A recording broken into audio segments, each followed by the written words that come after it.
time of tears and trouble will seem only like a dream. Ebiseera wootaali waliwo ebyayogerwa. Wandibanga waliwo naye nga weetaaga okujjukizibwa. Okuva mu tterekero ly'ekkanisa ya Greater Works Center tukuleetedde obubaka obwayogerwa emyaka egiyise. Buno bwe bubaka nga bwayogerwa omusumba Precious Magezi.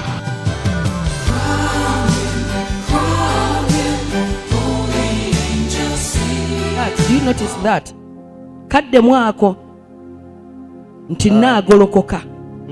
13 Mukama alifuluma ng'ow'amaanyi, alibakwasa obujja ng'omutabaazi, alireekaana weewaawo alyogerera waggulu, alikola abalabe be eby'amaanyi. Up to 17. 14 Naludde okusirika. Owulidde? Naludde okusirika. Nabeereraawo nesibikiriza. Nesibizikiriza. Kaakano naayogerera waggulu ng'omukazi alumwa okuzaala n'alakira n'empejjawejja n'empejjolajjolera wamu. Ndizikiriza ensozi n'obusozi, n'empoza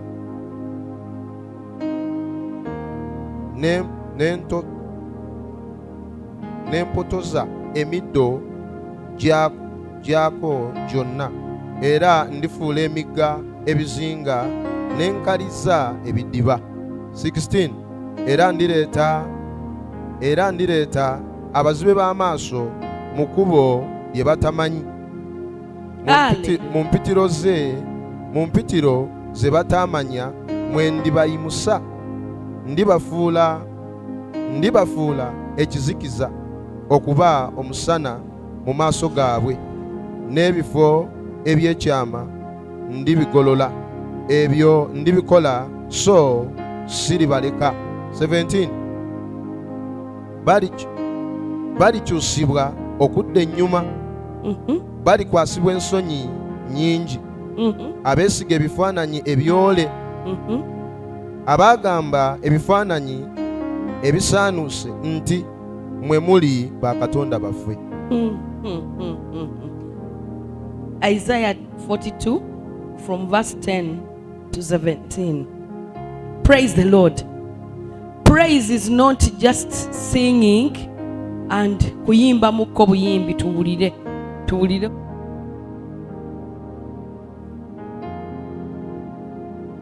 Praise.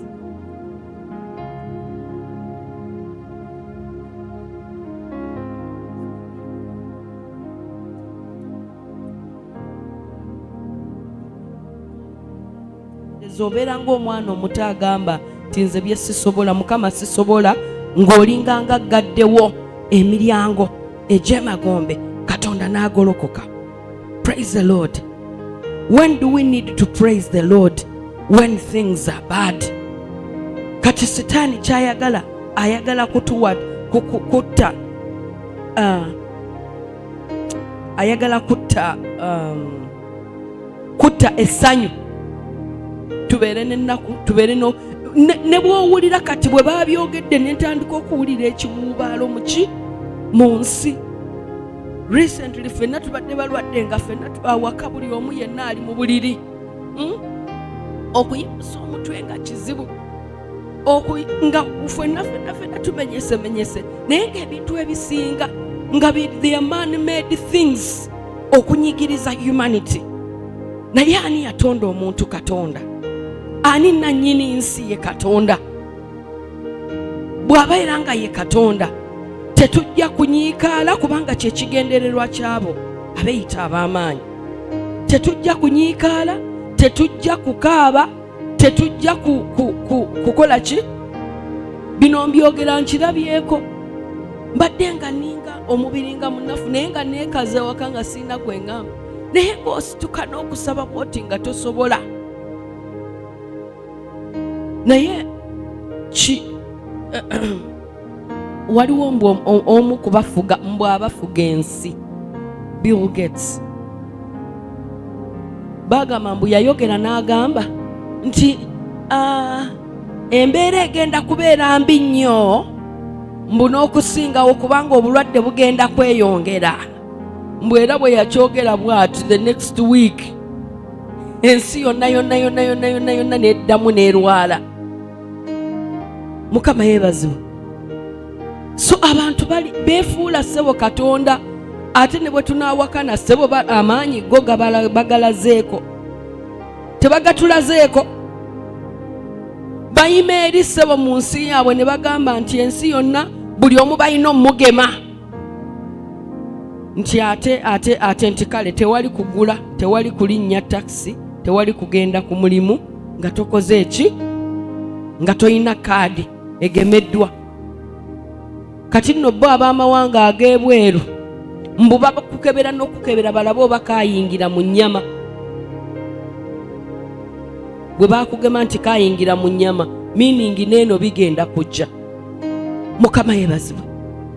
Naye ebyo byonna nga bigenda mu maaso, amawanga gonna n'ensi zonna amaaso bagatadde ku Uganda. Praise the Lord.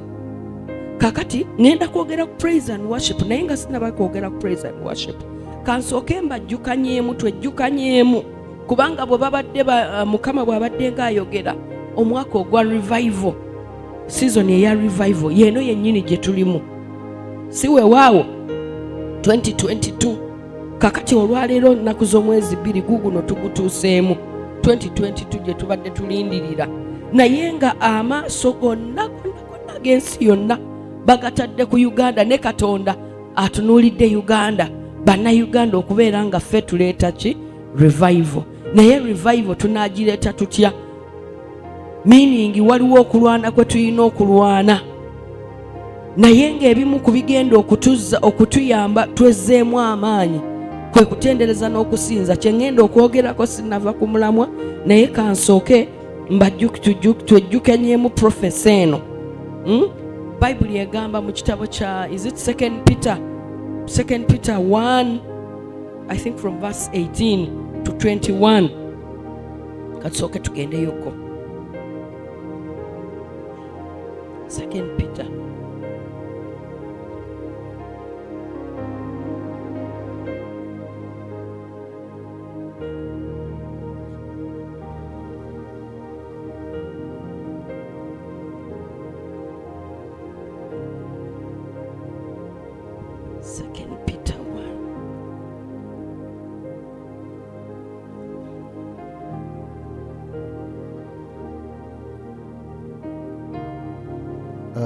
Baluwa ya Petero ekyokubiri ensuula esooka olunyiriri lwa 18.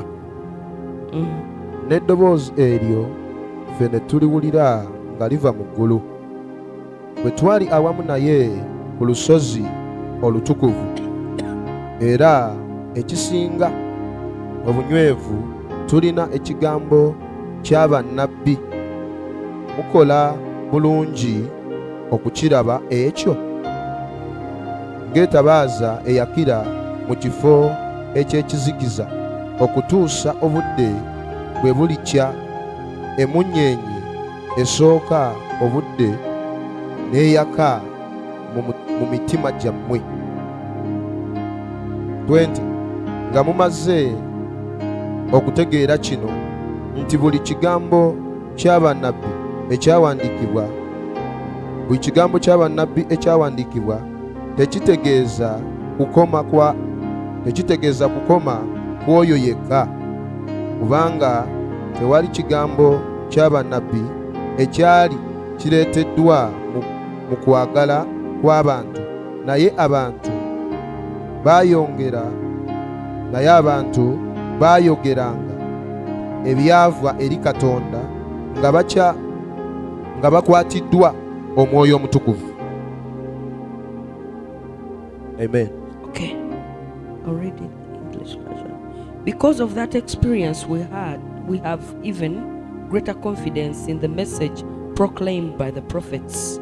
You must pay close attention to what they wrote, for their words are like a lamp shining in a dark place until the day dawns and Christ the morning star shines in your hearts. Above all, you must realize that no prophecy in scripture even came from the prophet's own understanding, all from human initiative. No, those prophets were moved by the Holy Spirit and they spoke from God. Tukitegedde bulungi nti tetulina kunyooma bunnabbi bwonna bulina okubeera nga bujjukirwa tubwogerenga mpaka bwe bunaayingira mu myoyo gyaffe n'emitima gyaffe tubulowoozengako mpaka nga ekiseera kituukiridde, until the day dawns. Kubanga mbu ebigambo ebyo ebyayogerwa bannabbi tebyava mu human understanding or initiative, naye byava wa Katonda. Kati meaning tetulina bitakinga for granted. Hallelujah. Then tulabe ne 1 Timothy 1 verse 18. 1 Timothy 1 verse 18. Timoseewo ekisooka emu olunyiriri lwa 18. Timoseewo ekisooka emu 18 egamba bweti, ekiragiro kino nkiteresa mwana wange Timose, ng'ebigambo by'abannabbi bwe byali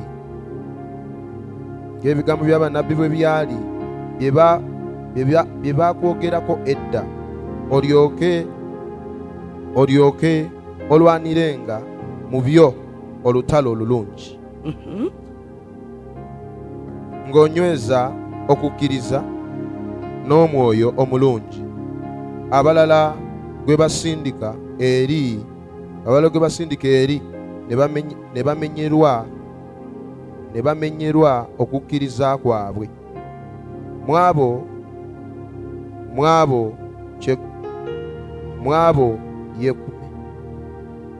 Mwabo yekumenyayo ne Alexander benawa eri Sitaani balyoke bayigirizibwe obutavunnamanga. Okay, I'll read the English version as well. Timothy, my son, here are my instructions for you, based on the prophetic words spoken about you earlier. May they help you fight well in the Lord's battles. Cling to your faith in Christ and keep your conscience clear, for some people have deliberately violated their consciences. As a result, their faith has been shipwrecked. Hymenaeus and Alexander are two examples. I threw them out and handed them over to Satan so they might learn not to blaspheme God. Tukitegedde bulungi. Agambye nti mwana wange Timoseewo, nkuwa ekiragiro kino, ebigambo ebyobunnabbi ebyakwogerwako bijjukirenga bikuyamba okulwana obulungi, okuume okukkirizako nti ne COVID ne bwabeeranga zze takujja ku mulamwa n'ofokasinga ku bulwadde, n'okufokasinga owaaye sijja kukuŋŋaana, anti kyekigendererwa tuleme kuŋŋaana nti tujja kukwatibwa COVID. Nze sitya, Mukama ayagala tubeere bagezi, ayagala tubeere bagezi, naye ate mu kubeera abagezi ate tetutya. Bayibuli egamba totya omuntu n'ojeemera Katonda. Praise the Lord. So atugambye ti ebigambo ebyobunnabbi ebyatwogerwako tetubyerabira nti let them Timothy, my son, hear my instructions. It is an instruction for you based on the prophetic words spoken about you earlier. Ebyakwogerwako kati gwe Uganda, Munnayuganda, ebigambo ebyobunnabbi ebyatwogerwako ffe tugenda okuleeta revival mu Uganda nti may they help you fight well in the Lord's battles. Bikuyambe ebigambo ebyo ebyobunnabbi okulwana obulungi olutalo lwa Mukama gwe nga munnayuganda okulwana entalo zaani eza Mukama. Olwaleero embeera etuuse eriwo. Waliwo omuweereza wa Mukama yankubidde n'angamba kakati embeera weetuuse embi nnyo nnyo nnyo nnyo nnyo. Omuntu kati akasente olina okukakwata tokagaba. Olina okukwata akasente bulungi nnyo nnyo nnyo. Olina okwezimbira kati ennyumba. Olina kwegamba nga byonna byonna byonna bituzzaayo ku self nga bwe bali abazungu abaagwa. Mukama yeebazibwe. Kati bituzzaayo naffe tubeere nga tetulwana ntalo za Mukama. Mbw akasente kakwate bulungi nnyo. Transport wano simanyi ngenda mu njiri simanyi akasente keterekere bulungi. Ngenda mu njiri ngenda mu missions kubuulira njiri ebyo kubanga oba ospendinga you know nga teyabadde mulokole yabadde aŋŋamba buli kasente konna ketekewo wezimbira akayumba wegulira kwegamba buli kamu konna kabeere about you self. Yeyo engeri ya sitaani yennyini yetushepinga. Naye byonna byeyabadde agamba nga byonna mwattu binzimba nze ng'omuntu naye nga kulwana entalo za Mukama nga teri ngwaka. Praise the Lord. Bikutiisa butiisa kwongera kukwatako olina kwongera kuku you know that is where the world is taking us. But atugambye nti cling to your faith in Christ and keep your conscience clear. For some people have deliberately violated their conscience. As a result, their faith has been shipwrecked. Now example, Hynemas and Alexander are two examples.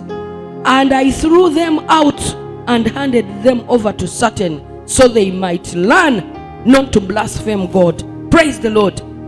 Nga bannayuganda ng'ekkanisa ya Kristo abalokole bwe tutakola Katonda kyatwagaza, we are blaspheming God. Katonda jatuyikasuka. We don't want that, do we? So tetwerabira position yaffe as Ugandans and as a church that ffe tulina obuvunaanyizibwa. Matches ebintu byongedde okubeera nga birwana. Matches entalo zigenda kubeera nnyingi nnyo. Ebitiisa n'ebimalamu amaanyi bigenda kubeera bingi nnyo. Okugezesebwako kungi nnyo. Naye tetwerabira okuyitibwa kwaffe nga bannayuganda. Ate tetwerabira nti ekyokuddamu kiri mu kanisa. Haleluya. Ate si buli kanisa yonna naye kanisa yeggwe.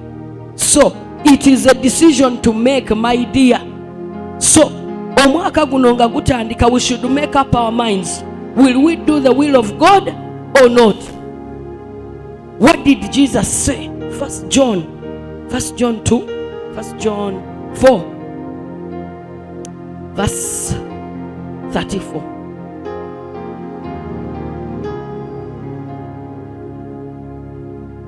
John 4.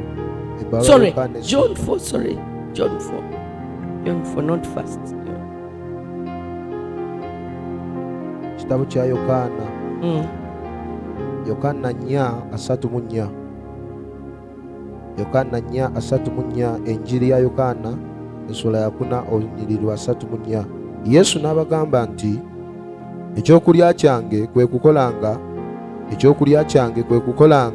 eyantuma by'ayagala n'okutuukirizanga omulimu gwe. Wow. Praise the Lord. Amen. The English, for the English readers, I will read.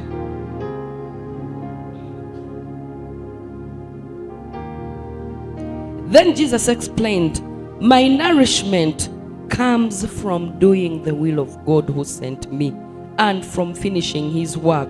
You know the saying, 4 months between planting and harvest. But I say, wake up and look around. The fields are already ripe for harvest. The harvesters are paid good wages, and the fruit they harvest is people brought to eternal life.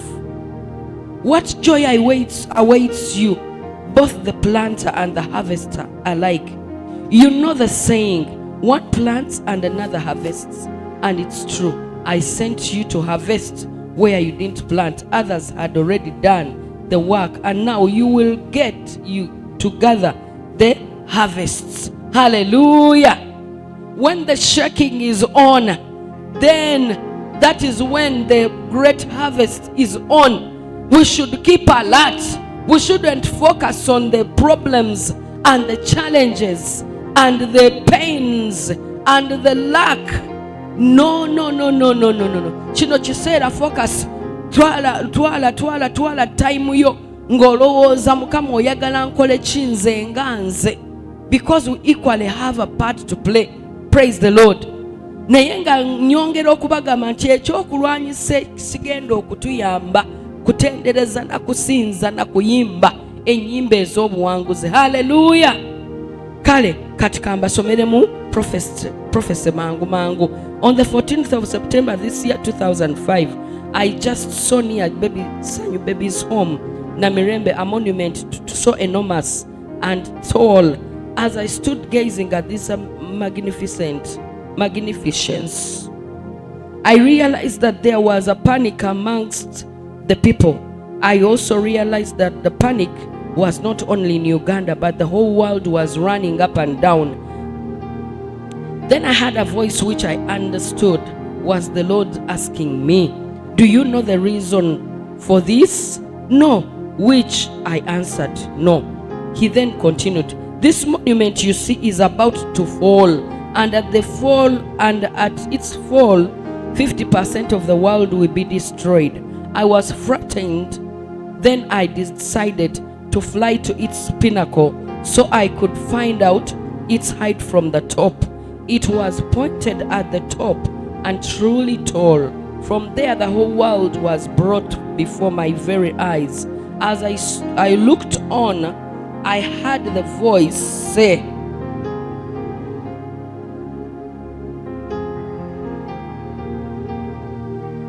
"Look," and turning my face towards the northern Pacific, I saw yet another smaller and shorter monument. When that one falls, a third of the remaining 50 will be destroyed. He asserted. He then turned my eyes toward America, and there showed me another monument. This one was taller and bigger than the second, but not getting to the size of the first. You see that one, when it goes down, the remaining portion of the world will be destroyed. Still at the top of the Ugandan monument, I asked, "How come the monument of the smallest country, Uganda, is going to destroy the biggest percentage?" Instead of answering me, he told me, "Hurry, get down, so you may not be destroyed with it, for it's about to fall." On my way down, I realized that the seemingly firm monument had already begun to shake. When I got down, he then told me, "You see, Sam, my people are controlled in 3 areas: political, spiritual, and economical. And I have mandated a nation for each of these. But if the nation I gave the mandate does not do its work, then the Antichrist will take over from it and corrupt my people. I placed the political mandate on America. Remember, Sam, that the Antichrist is political. So if America does not stand in that position to guide the nations in the righteous governance, the evil one will corrupt the political structure." I then asked, "Lord, what is the proof that you placed the political mandate on America?" He then told me, "Many nations have claimed to be superpowers, but how many times do you hear a nation in any form of crisis or disaster cry out to them?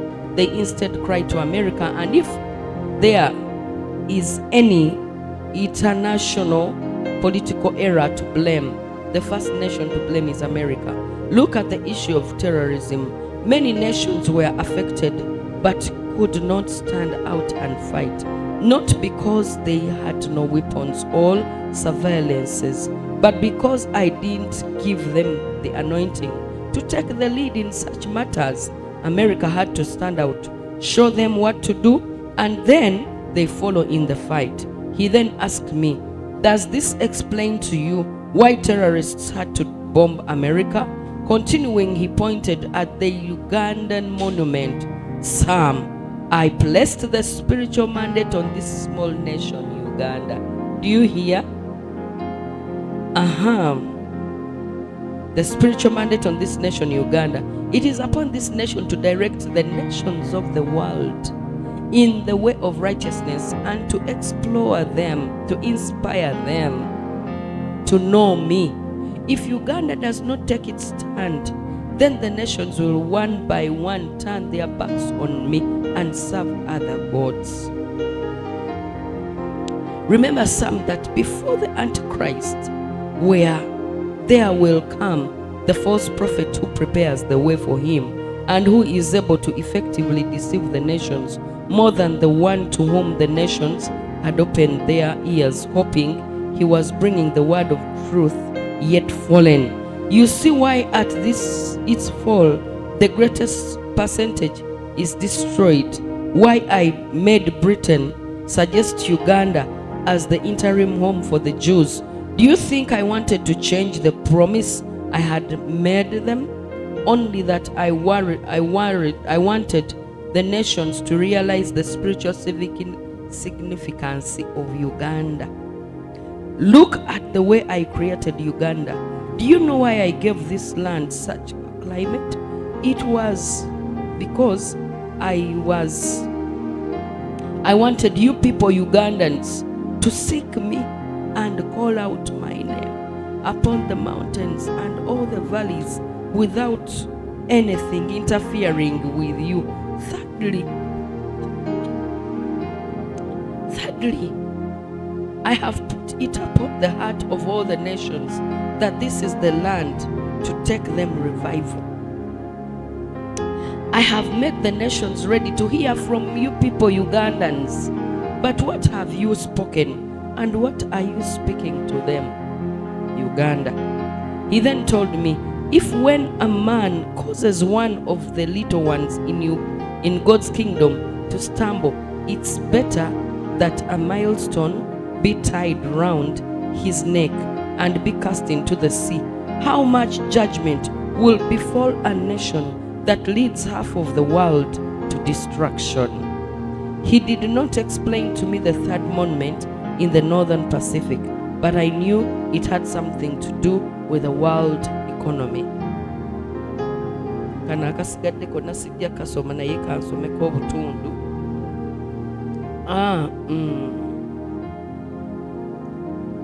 Okay.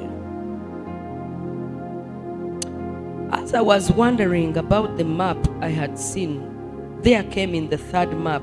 This time the map was in the first place, networked, had only a handful of streams remaining around the Choga region. Wondering at what had happened to the other streams, I saw a great typhoon or great winds blow from the east, from the west into this Ugandan map.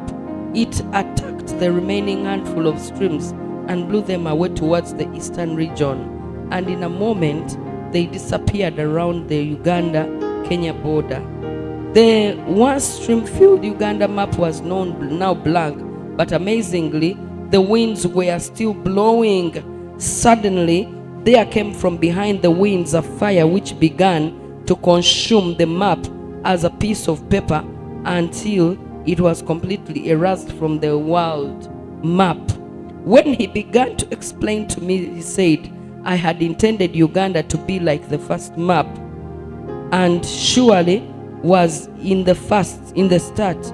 Every revival carrier was to have his source here in Uganda, float to the nations, and then back to the source. In this, Uganda was not supposed to run dry. Instead of following my lead, instead of Uganda following my lead, one by one started to jump into the nations and put themselves from the source and cut themselves from the source. The tongues of fire you saw mean that on leaving Uganda, they each went with zeal to purify the nations. But because they did not flow as I had intended them to, they became judgment into the nations in which they went. Those are the drops of blood you saw. The nations are condemned because of Uganda. In this, the revival rate in Uganda has decreased. He continued to speak as I listened on and said, today you are at map 3. The great winds you saw are they that jumped into the nations with the intention of taking revival, but who didn't flow as I meant them. Instead of them influencing these nations with revival, they were corrupted by the evil winds of westernization. The devil is using them to turn back revival, the devil is using them to turn back against the remaining truth in the land. Because of the remaining little truth outdated, their influence and money have become the influence. They come back with much strength in the name of modernization, make the remaining truth outdated. Then he commissioned, warn them and say that if they don't stop their doings, a fire is following right behind them, with which will destroy all they have done, and the land that has been outstanding in the world will be made history. That is Uganda. You have forsaken me, Ugandans. You have forsaken the mandate I gave you. You have even deceived my people by telling them that it is all well. You've caused them to seek me for worldly treasure and cast their hearts away from me. You have built yourselves palaces and made yourselves names to be honored and reviled. Behold, I am coming, and I will bring a shaking, even a physical one. And I will destroy all you built and everything you have made. You yourselves will become your shame.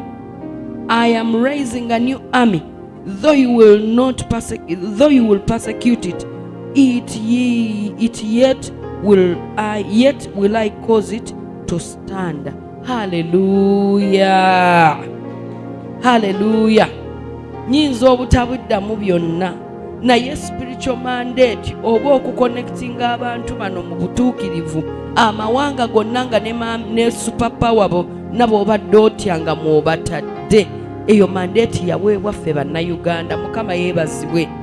Kati bwe twerabanga abanyoomebwa ne tubeera blinded olw'ebyo ebigenda mu maaso, embeera z'ensi ezinyigiriza obulamu oba embeera z'ensi ezikyamusa obulamu, ne tuva ku mulamwa, kiki ekigenda okubeerawo? Judgment is coming.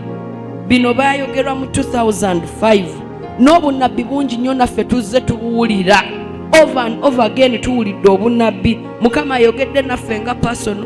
Mukama ayogedde n'ab'ebulaaya. Mukama ayogedde n'ab'ebweru. Mukama ayogedde naffe n'atugamba nti twetegeke. Kakati ensonga ey'okubeera nga waliwo okuyigganyizibwa n'ebirumya omutima, ebitiisa, embeera ezitiisa bwe zijja ne tuva ku mulamwa ne twerabira ne tutatendereza Mukama.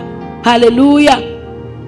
Minds zaffe zigenda kubeera corrupted, tufokasinge twerabire mandate. Kati Mukama ayagala tukomewo mu butuukirivu, then ne mandate n'ebimu ku byayagala okutuukiriza. Last year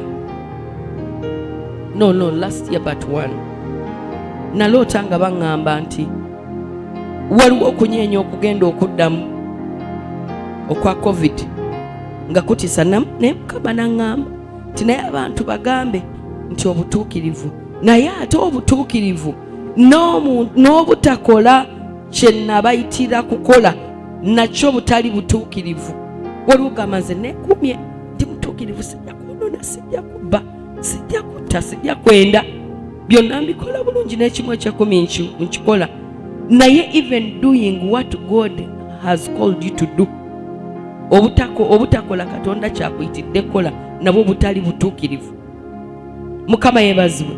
Era Mukama n'aŋŋamba judgment will come. So waliwo gwe ky'olina okukola nga ggwe, naye ate waliwo ne kye tulina okukola ng'eggwanga. Mukama yeebazibwe. Kati mu bimu mu bigenda okutuyamba okubeera sober minded, ne tutafokasinga ku mbeera kyekyokulwanyisa ekyokutendereza n'okusinza. Haleluya. Tulabe Isaiah 61. Isaiah 60 verse 18.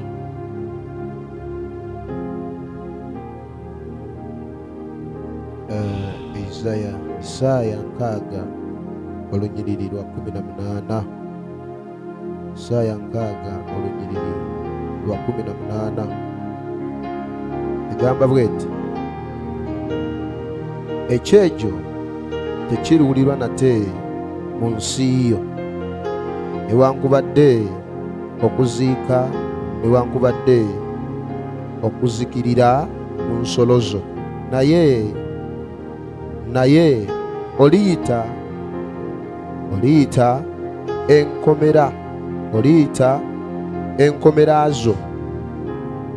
enkomera zo bulokozi, n'enzigi zo kutendereza. Hallelujah. Amen. Okay. I will read English. Let me begin from verse 15. Though you were once despised and hated, with no one traveling through you, I'll make you beautiful forever, a joy to all generations. Powerful kings and mighty nations will satisfy your every need, as though you were a child nursing at the harvest of a queen. You will know at last that I, the Lord, I am your Savior and your Redeemer, the mighty one of Israel. I will exchange your bronze for gold, your iron for silver, your wood for bronze, and your stones for iron. I'll make peace your leader and righteousness your ruler. Violence will disappear from your land, and desolation and destruction of war will end. Salvation will surround you like city walls, and praise will be on the lips of all who enter there. Okutendereza kunabeera ku mimwa gyaki? Hallelujah. Hallelujah. Okutendereza, okusinza tubikule ne Zabbuli 15 olunyiriri ezenyiriri ezisembayo, Psalms 105 ezenyiriri ezisembayo ndowooza.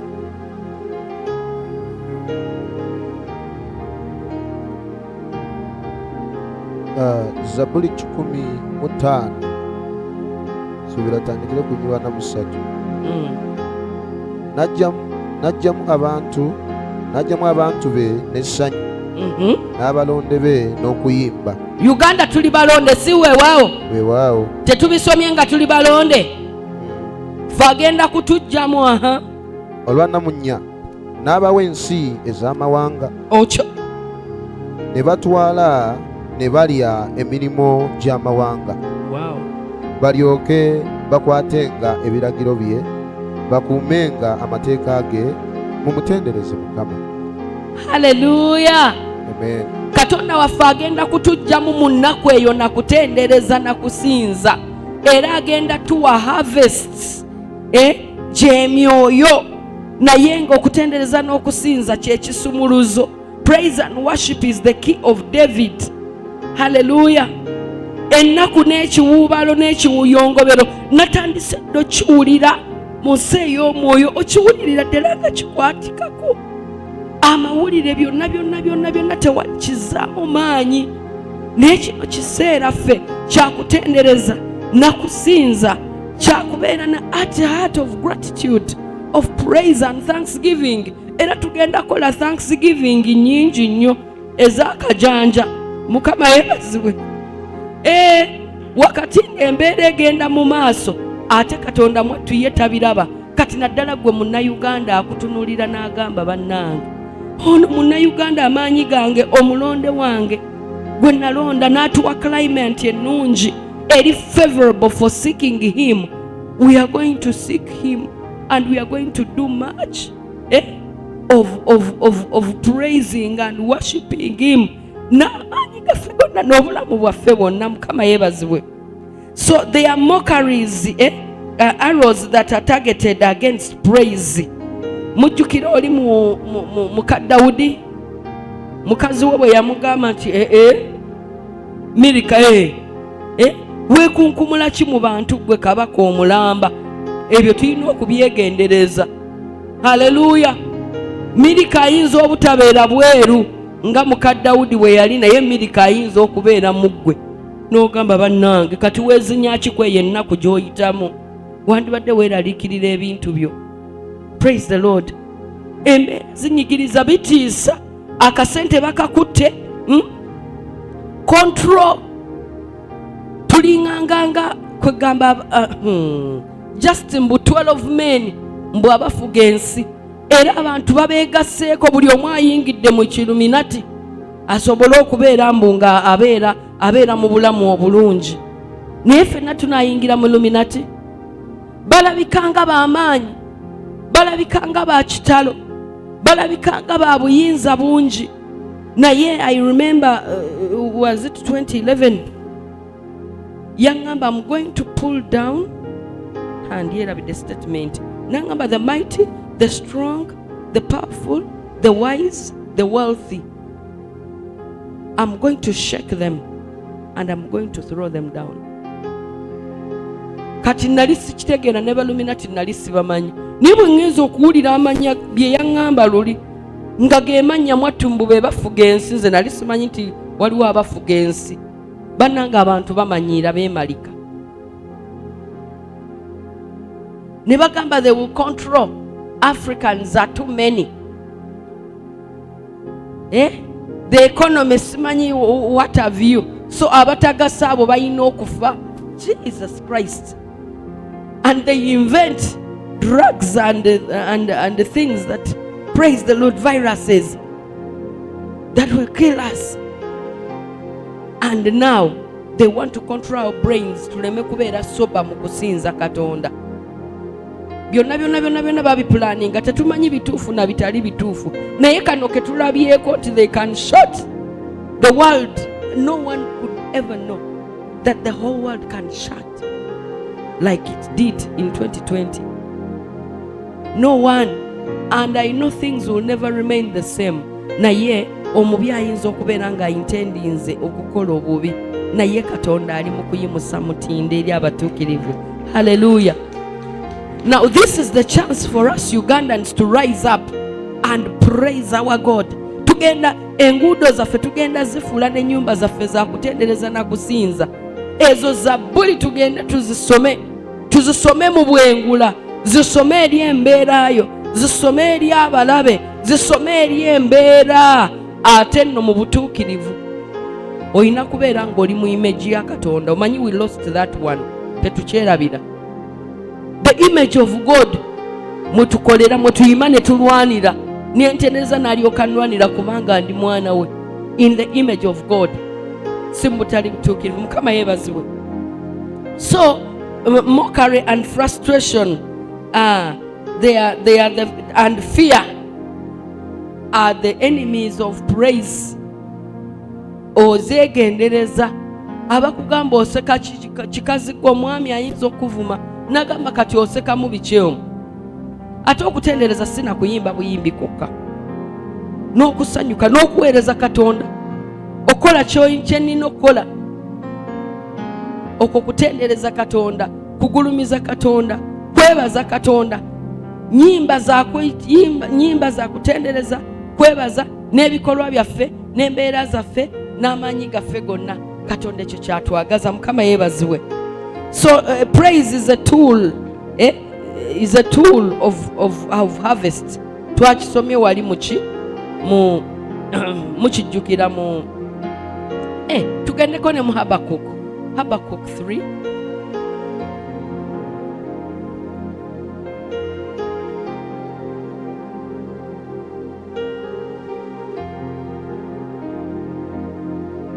Habakkuk 3 jukira bulungi naye va ku 17 eva ku 17 soma 17 tuwulire. Tuli mu Habakuku 3 okuva ku lunyiriri olw'17 egamba bweti, kubanga omutiini newankubadde nga tegugwanya, so n'emizabbibu nga tegiriiko bibala, niwe bateganira omuzeyituuni obwereere, ennimiro ne zitaleeta mmere yonna, embuzi nga zimaliddwawo ku kisibo, so nga tewali nte mu biraalo. Era naye ndisanyukira Mukama, ndijaguliza Katonda ow'obulokozi bwange. Wow. Olw'19 yakuwa Mukama ge maanyi gange, naye afuula ebigere byange okuba eby'empeewo, era alintambuliza ku bifo byange ebigulumivu,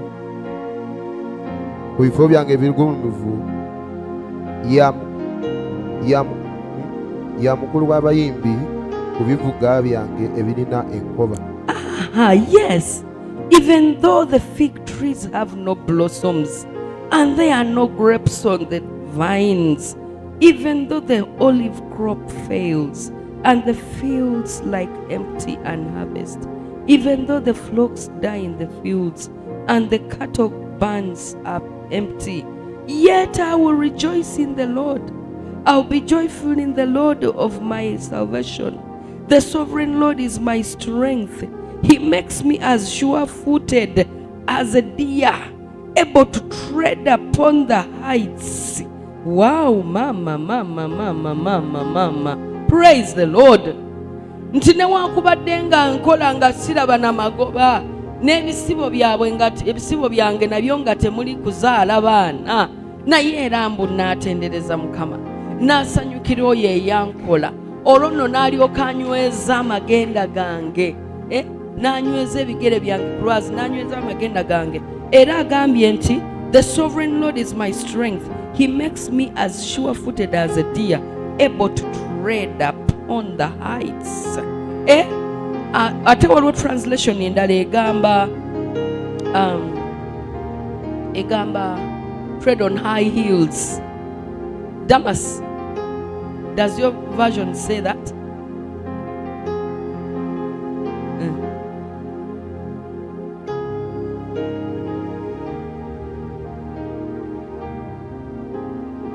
Hallelujah. Okubeera mu high heels obeera n'emirembe era wabeerawo level. Praise the Lord. Kakati twagala Mukama ayimuse omutindo, naye ffe tulina okuparticipatinga.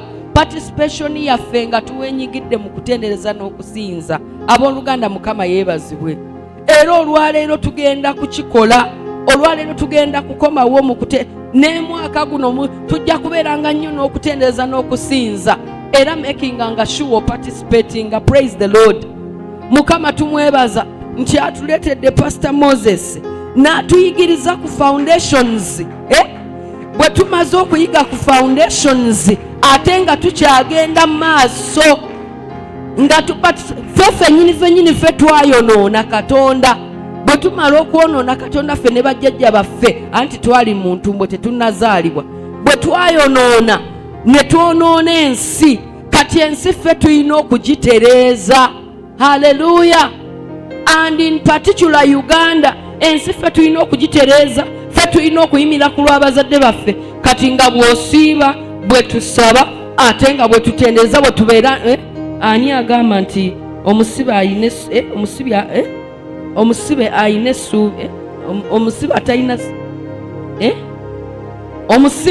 atalina ayina essuubi.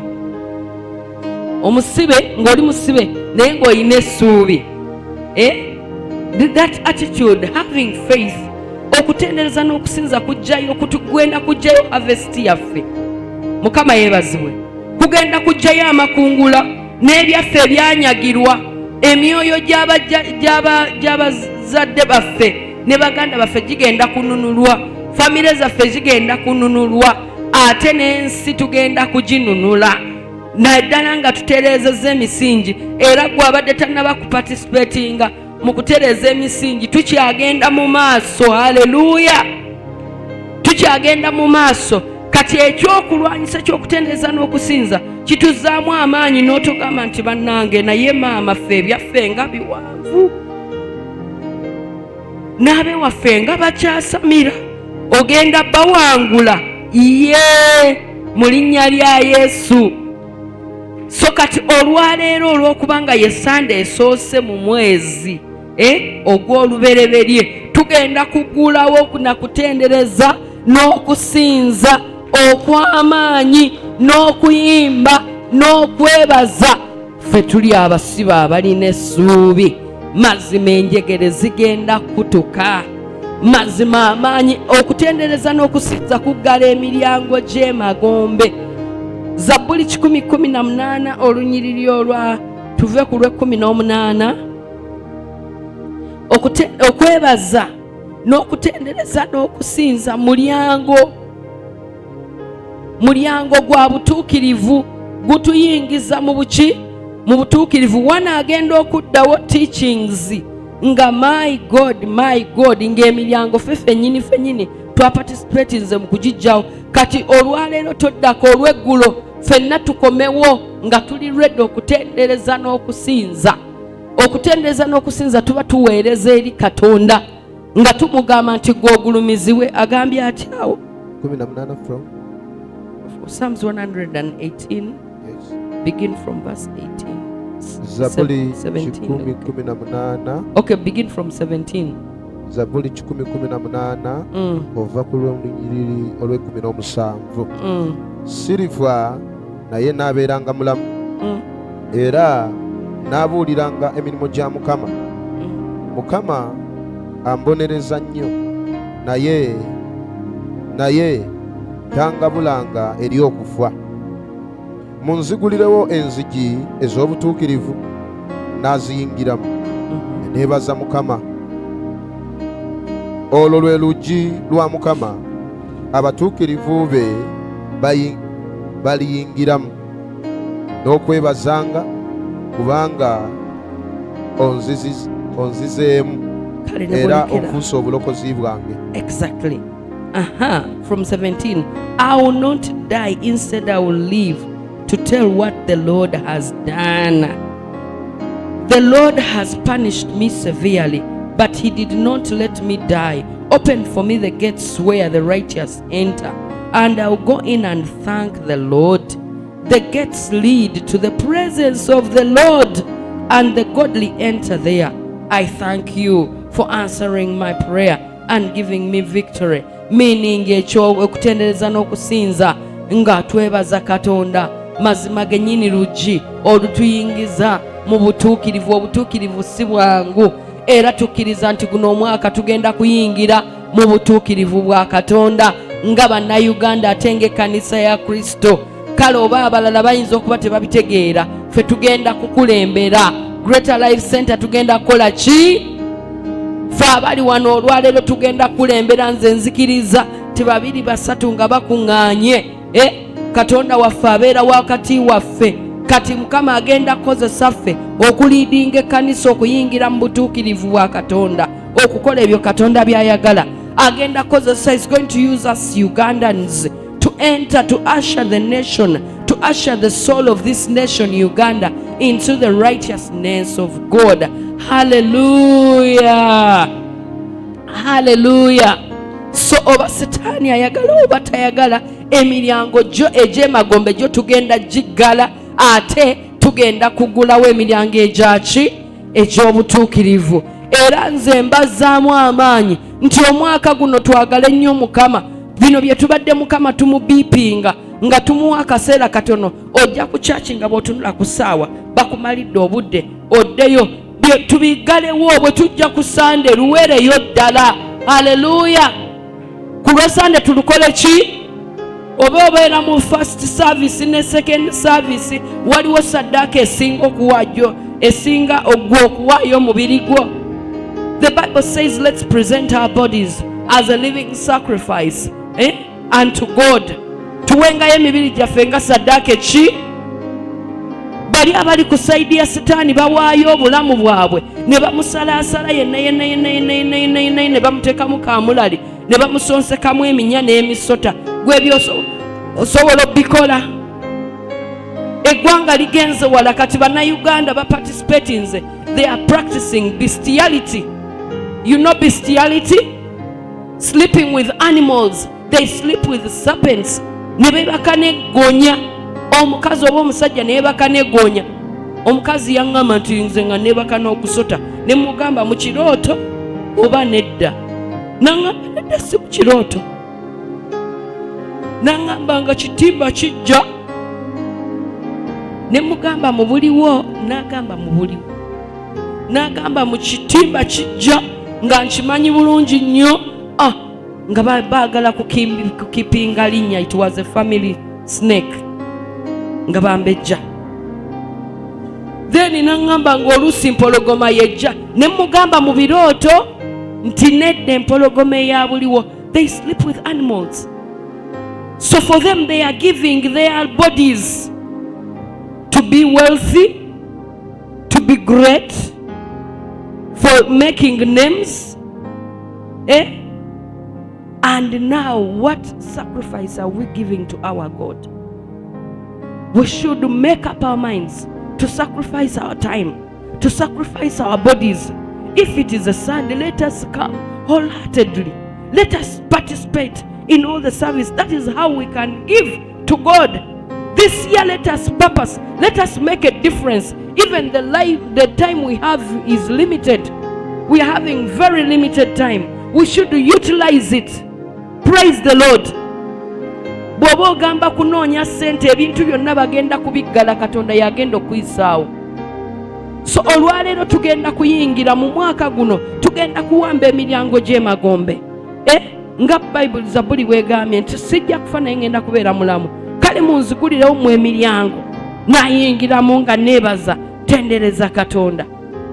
Kati w'amaliriza wansi eri n'agamba Lord send prosperity. Oh Lord send prosperity. Hallelujah. Bw'oba totendereza Katonda ogenda kutendereza embeera. Ate emabega w'embeera waliyo sitaani. Kati influence gye weetaaga ey'omwoyo, mu by'omwoyo weetaaga weapons ez'omwoyo. Praising and worshiping God and thanking God is like a physical exercise, but yet it is spiritual. According to scriptures, it is spiritual. It is a weapon which we have to use. Kati gwe kiri eri gwe okweggulirawo oba okweggalirawo. To ending up ne Revelation 3 verse I think 7.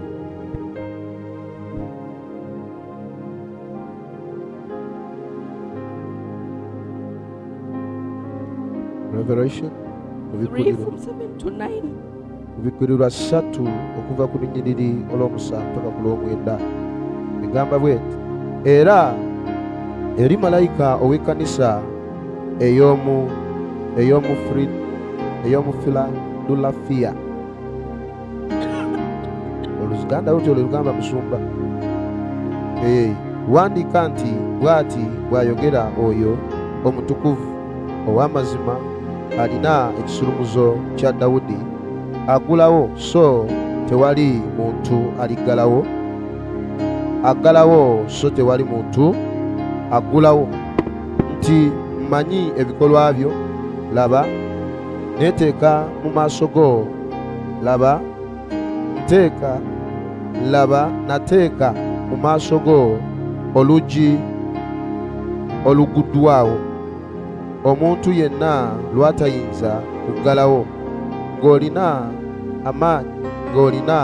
amaanyi matono n'okwata ekigambo kyange, so teweegaananga linnya lyange.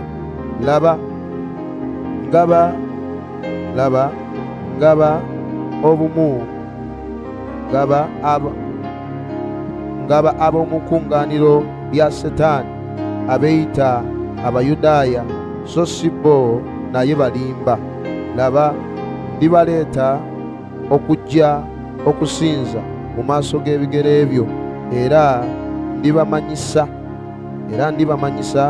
nga nakwagala. Amen. Amen. Praise the Lord. Amen. Kati ekisumuluzo kya Dawudi kyali ki? Kyali ki? Kakati ekyo kye kiggulawo. Bayibuli egamba Revelation 1 verse 8 that I'm the Alpha and the Omega. Nze ntandikwa era nze ki? Nze nkomero. Tugenda kozesa ekisumuluzo ekyo ng'ekkanisa ku lwa Kibuli ne ku lw'obusozi omusanvu. Ekigenderwa tulabe wala, leka Katonda atusookeyo, atuggulirewo, atusookeyo mu mwaka, alevelinge mountains nga bwe twalabye muwali mu Isaaya, atuggirewo ensozi, atulwanirire entalo, atuzimbe ne famire zaffe this battle that is ahead of us, let him go ahead of us. Mu kutendereza kuno n'okusinza, it's not just about singing. No, it is a weapon. It is a spiritual warfare weapon. We are opening and we are closing the gates of hell against the church. Bible yagambye nti Yesu n'agamba nti nze nzimbye ndikuwa ebisumuluzo, ekkanisa yange ndigizimba ku lwazi. Katonda atuzimbe ku lwazi, ye nga ntandikwa ate ye agenda kubeera enkomerero yaffe. Let us stand up.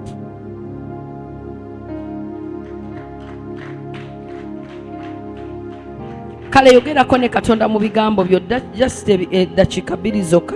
Yogerako ne Katonda omugambe, Mukama nsasira nsonyiwa wembadde n'ennaku, wembadde neekubagiza, bwe nabadde nfunye nightmares ne ngamba binaabeera bitya, amawulire ge nawulidde President bwe yayogedde ne neeraliikira ne ngamba ye tugenda kukola tutya, kati n'atambula ntya, byonna ebyo ebirowoozo ebyokulemererwa, ebirowoozo ebyokuggwaamu amaanyi, ebirowoozo ebinakuwaza omutima byonna. Yes, wobadde osazewo gwobeere mu kayumbako nti nno weeraliikirire, wobadde okoze conclusions ezitali mu kuteesa kwa Katonda, ezitali aligned, weenenye gamba Mukama nsaasira nsonyiwa. I commit myself, Lord, to loving you and having faith in you. I commit myself to praising you, and I commit my entire body, yes, and my family unto you, and everything that concern me. I pray that you will perfect it. We receive the glory, the honor, and thanks in Jesus' mighty name. Hallelujah, hallelujah. May God bless you and keep you. May he make his face shine upon you. May he give you peace in Jesus' name and prosper you. Amen. Hallelujah. Mukubire engalo ez'amaanyi Yesu. Bw'oba obadde tonnaba kuwaayo, we are going to give our tithes and our offerings. Please hold it, come and give. I've told you that after beginning at 3:30 tugenda kubeera n'okutendereza n'okusinza, ate era tugenda kubeera n'okuyimba ddala ennyimba ezigulumiza Katonda, nga naye ng'ekigendererwa oba omulamwa gwakuggulawo yes our heavens, naye ate emiryango gy'emagombe gyo tugenda kugiggalawo. Mukama atuzimbe, agenda tu establishinga, tukkiriza okulaba bingi nnyo mu mwaka guno omulungi. May God bless you so much. Are you ready with your tithe and your offering? Okay, I'll pray. I thank you, Lord, for these your people. Yego tuwa Mukama nebye tujja okuwaayo. I pray that you bless those that have been faithful. Mukama n'abatannaba kubeera beesigwa nabo bayambe, kuba guno omwaka gwa kusinza mazima. Okusinza si kuyimba buyimbi kwokka na kutendereza Mukama nyimba, wabula n'okukola ebikolwa ebigwanidde ssebo ng'okuwaayo nako kabonero ka kusinza, nga bakusinza n'ebiweebwayo. Mukama baggulirewo amakubo. Taata gaziya ensalo.